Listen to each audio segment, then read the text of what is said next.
এখন ভাই নারায়ণগঞ্জ থেকে আপনি কি বলতে চান আপনার কবুতর নাইট খায়া নারায়ণগঞ্জ থেকে টঙ্গী আইসা পড়বে? বলেন তো। আমার মূল উদ্দেশ্য হচ্ছে যার কবুতর তার হাতে পৌঁছায় দেওয়া, ঠিক আছে?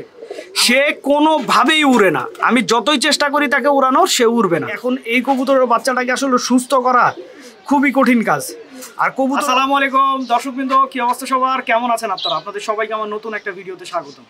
দর্শকবৃন্দ, এই মুহূর্তে আপনারা আমার হাতে একটা কবুতর দেখতেছেন।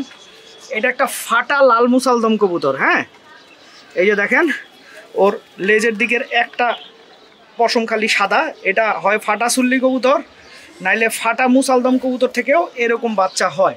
এখন কথা হচ্ছে ভাই, এই কবুতর কিন্তু আমার না, তাইলে এই কবুতর আমার হাতে কেন? ব্যাপারটা হচ্ছে, গতকালকে এই কবুতরটা আইসা আমাদের ধাপড়িতে ট্র্যাপিং করে ফেলছিল, ঠিক আছে? ধাপড়িতে ট্র্যাপিং করে ফেলছিল। আমরা সন্ধ্যার দিকে বুঝতে পারি যে এই কবুতর, আমার বাসায় তো লাল এরকম কালারের কোনো কবুতর নাই। পরে মনে করেন আমার ছাদে যেই ছেলেটা আছে, সে বললো ভাই এই কবুতরটা আসছে। তা আমি বললাম যে দেখো পায়ে কোনো রিং আছে কিনা। আমরা দেখি যে পায়ে কিন্তু রিং আছে, রিংয়ের মধ্যে নাম্বারও দেওয়া আছে, ঠিক আছে? রিংয়ের মধ্যে নাম্বারও দেওয়া আছে। তো যেহেতু রিংয়ে নাম্বার আছে আর সন্ধ্যা হয়ে গেছিলো, আমার কবুতরটা তো আর কোনোভাবে মনে করেন এই কবুতরে তাড়ায় দেওয়ার তার উপায় নাই, যেহেতু রাত হয়ে গেছে। তো এই কারণে রেখে দিছি। এখন এই কবুতরটা যার, তার নাম্বারে আমরা ফোন দিব। চলেন, আমরা ফোন দিতেছি। এই যে লাউডে দিলাম।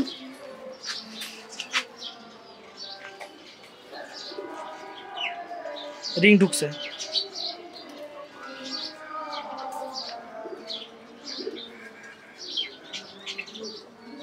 এখন পর্যন্ত কেউ রিসিভ করা নাই।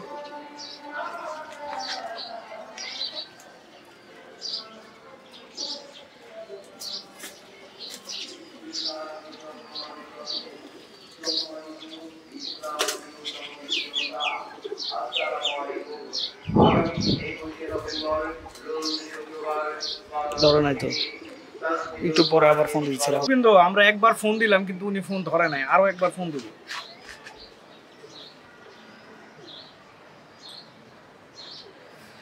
আসলে মানুষ আপনার এইসব যে কবুতরগুলোর ক্ষেত্রে যে নাম্বারটা দিয়ে রাখে, এটা একটা হিডেন নাম্বার দিয়ে রাখে, যেন কার কবুতর না কবুতরকে বুঝতে না পারে। ওয়ালাইকুম আসসালাম ভাই, কেমন আছেন? ভাইয়া, আপনাকে আপনার নাম্বারটা আসলে একটা কবুতরের পায়ে রিং থেকে পেয়েছি। হ্যাঁ, আপনার বাসা কোথায়? নারায়ণগঞ্জ। পাল্লা দিছিলেন কোথায় ভাই? হ্যাঁ হ্যাঁ,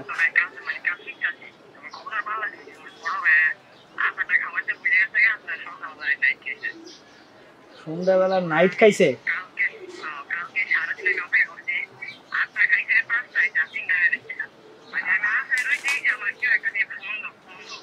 ভাই দেখেন, আমার কাছে মনে হয় না আপনার কবুতর নাইট খায় এত দূরে আসবে, ঠিক আছে?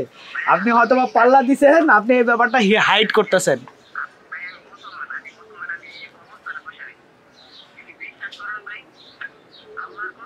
এখন ভাই নারায়ণগঞ্জ থেকে আপনি কি বলতে চান আপনার কবুতর নাইট খায়া নারায়ণগঞ্জ থেকে টঙ্গী আইসা পড়বে? বলেন তো। লাল একটা কবুতর ভাই।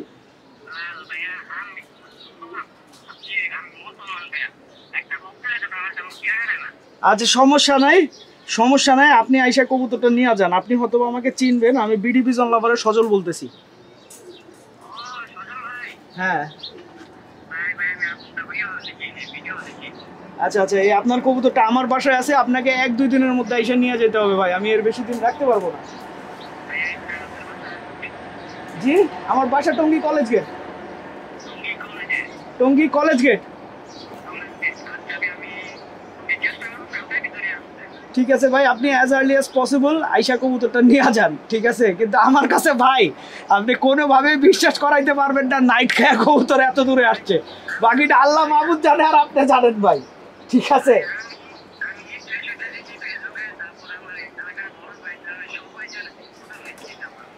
আচ্ছা ঠিক আছে, যাই হোক ভাই, আপনি আপনার কবুতর নিয়ে যান, ঠিক আছে?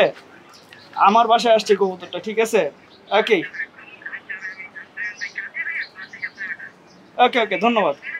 ওকে, ঠিক আছে ভাই, আসসালামু আলাইকুম। এখন আমি একটা জিনিস আসলে কোনোভাবে বুঝলাম না। আমার এখান থেকে নারায়ণগঞ্জ প্রায় 40 কিলো। এখন উনি যেটা বলতেছে, এই কবুতরটা উনি পাল্লা দেয় নাই, ঠিক আছে? এই কবুতরটা উনার বাসায় রাত্রেবেলা উড়ে গেছিল, দিয়ে সারা রাত উড়ে এই সাইডে নাকি আইসা পড়ছে। এখন উনি যেহেতু এতবার বলতেছে যে এই কবুতরটা মনে করেন আপনার নাইট খাইছে, তাই হয়তো আমি সেটাই মাইনে নিলাম, সেটাই ঠিক মনে করে নিলাম। আমার মূল উদ্দেশ্য হচ্ছে যার কবুতর তার হাতে পৌঁছায় দেওয়া, ঠিক আছে, আমার আর কোনো উদ্দেশ্য নাই। তো যাই হোক, এটার আমরা আমাদের লফ থেকে দূরে রাখছি। একটা কথা সবসময় মনে রাখবেন, বাসায় যদি কোনো বাইরের কবুতর আসে, সেই কবুতরকে কখনোই আপনার লফটে থাকতে দিবেন না, ঠিক আছে। এই যে দেখেন আমি লফ থেকে সরায় রাখছি, আর ওর মোটামুটি ট্রিটমেন্ট যা করার সব আমার করা হয়ে গেছে। এখন ও প্রায় না 100% সুস্থ আছে, ঠিক আছে, খাওয়া দাওয়াও ঠিক মতো করতেছে, সব কিছু ঠিকঠাক আছে। এখন কালকে হয়তো এই কবুতরটা নিতে আসবে, আমি তার কাছে পৌঁছায় দিতে পারলেই বাঁচি। একটা জিনিস আসলে বুঝলাম না, আপনারা এই যে এইখানে বসে থাকা যে কবুতরটা দেখতেছেন, এই কবুতরটারে ভাই কিছুদিন আগেও খুব ভালো উঠতো, ঠিক আছে, খুবই ভালো উঠতো।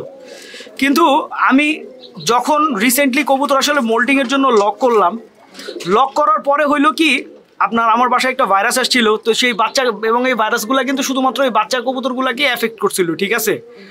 তো তারপরে ভাই আমার এই কবুতর এমনই অসুস্থ হইল যে তার সুস্থ হইতে অনেক সময় লেগে গেল, এবং সুস্থ হওয়ার পর থেকে সে কোনোভাবেই উড়ে না। আমি যতই চেষ্টা করি তাকে উড়ানোর, সে উড়বে না। এদিকে আমাদের কবুতরের বাচ্চাগুলোর অবস্থা খুবই খারাপ, খুবই বসন্ত হয়েছে, প্রচুর পক্স হয়েছে। শখের বাচ্চাগুলোরই ভাই বেশি করে পক্স হয়। এই বাচ্চাগুলো আমার শখের বাচ্চা ছিল, এর জন্য দেখেন পক্স হওয়া শুরু হয়েছে, আর এমনই পক্স হয়েছে যে একেবারে বিবর্ণ খারাপ অবস্থা। তো কালকে এগুলারও আমরা আসলে আসলে পক্সের উপরে চামড়াটা সরায় এগুলার আসলে পক্সের উপরে আমরা আসলে পটাশ দিয়ে দিছিলাম। তো একটু ইমপ্রুভমেন্ট লাগতেছে, এখন বাকিটা আসলে আর একটু সময় গেলে বলতে পারবো। হ্যাঁ, আর এইদিকে আমার এই শখের কবুতরের বাচ্চার অবস্থা ভয়ানক খারাপ। দেখেন বাচ্চাটার অবস্থা, এই কবুতরের বাচ্চাটার যে চোখের উপরে পক্স উঠছে, এখন এই কবুতরের বাচ্চাটাকে আসলে সুস্থ করা খুবই কঠিন কাজ। আর কবুতরের বাচ্চা যদি আমি সুস্থ কইরেও ফেলি, দেখা যাবে এই কবুতরের চোখই নষ্ট হয়ে যাবে, বুঝছেন। তো এখন আমি জানি না আসলে এই কবুতরের চোখ আমি ঠিক করতে পারবো কি না। আমি বুঝি না, আমার যেই কবুতরগুলো এই শখের কবুতর থাকে, খুব শখ করে বাসায় নিয়ে আসি, ওই কবুতরগুলারই এমন হয়, বুঝছেন। শখ করে ওই মাদিটা নিয়ে আসলাম, ওই মাদিটারও সমস্যা হইলো, শখ করে এই গেন্দা কবুতরগুলো পালতেছি, এগুলো ভাই আমার হইতেছে না, বুঝছেন। এই কারণে আমি জিদ করে, যে আপনারা এই গেন্দা মাদিটা দেখতেছেন না, ঠিক আছে, এই কারণেই শুধু আমি জিদ করে এই গেন্দা মাদিটা আজকে বিক্রি করে দিছি। ঠিক বিক্রিও বলা যাবে না, ঠিক আছে, ঠিক বিক্রিও বলা যাবে না। আমার ক্লোজ এক বড় ভাই, ঠিক আছে, আমার খুবই শ্রদ্ধেয় বড় ভাই, তো উনার এই কবুতর খুব পছন্দ। তা আমি পরে বলছি ঠিক আছে ভাই, আপনি এটা নিয়ে নিন। তো দর্শকবৃন্দ, ভিডিওটা আমি এখানেই শেষ করছি। আপনারা সবাই ভালো থাকবেন, 5 ওয়াক্ত নামাজ পড়বেন। আসসালামু আলাইকুম।